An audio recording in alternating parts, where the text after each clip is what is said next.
Bansa bansa o bansa da wentu bansa mituye. Bansa o bansa da wentu bansa mituye. Ça, c'est une plante qui s'appelle le magoudou. Et on a oublié son usage. Et c'est une feuille, quand une femme est enceinte, c'est très bon pour le préparer une concoction avec de l'huile. Donc la décoction, quand la femme ne peut pas accoucher, on lui frotte le ventre avec la décoction. Préparée dans l'huile. On lui frotte le ventre pendant au moins 30 minutes et elle perd des os. Et elle a un accouchement facile. Au départ, quand j'étais jeune, je regardais les anciens, ce qu'ils faisaient, ça m'a intéressé. Bon, mais en grandissant, bon, on m'envoyait prendre des plantes, cueillir des plantes, venir soigner mes petites soeurs. Comme j'étais l'aîné de famille, c'était toujours moi.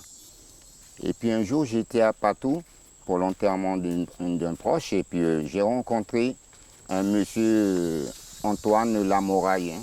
C'est un monsieur qui est déjà mort. Et il m'a dit, bon, ce à quoi tu t'intéresses? Il n'y a plus personne qui s'intéresse. Je me suis dit, mais moi je suis intéressé. Hein. J'ai envie de savoir tout ce qu'ils peuvent faire, ces herbes. Et il m'a dit, bon, je ne les connais pas tous, mais je connais la majorité. Je vais t'apprendre 2-3 choses avec. Moi, je me suis dit, si on perd qui on n'est plus personne. Et ça, c'est très important pour moi. Et avec l'Internet qui se multiplie, là, pas facile de garder les jeunes. Donc, les 1-1 qui veut, ça devient un secret, un trésor maintenant. Et moi, je veux le garder. C'est ça l'importance de la tradition. C'est ça, son identité. Et oui, voilà. Voilà le soumet, oui. Celui-ci, je prends un petit peu. C'est très bon pour la prostate. On le fait en tisane et on le boit. Quand on le fait, je te montre. On enlève les parties secs là, qui sont secs. On les enlève. On ne touche pas aux fleurs, on ne les enlève pas. C'est dans les fleurs qu'il y a le plus de propriétés.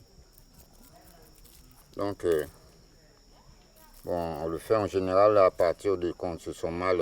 Et puis ça, pour l'hypertrophie bénigne de la prostate, tu en fais, tu en prends le matin. Un verre le matin. Il n'y a pas besoin d'être à jeun. Si tu en veux un le soir avant de te coucher, ben tu le prends aussi. C'est très bon.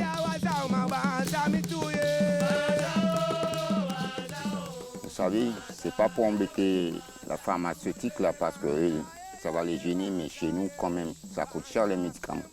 Et moi j'imagine que si un jour il n'y a plus de sécu ou tout, la France perd ses qualités, il faut savoir se débrouiller aussi.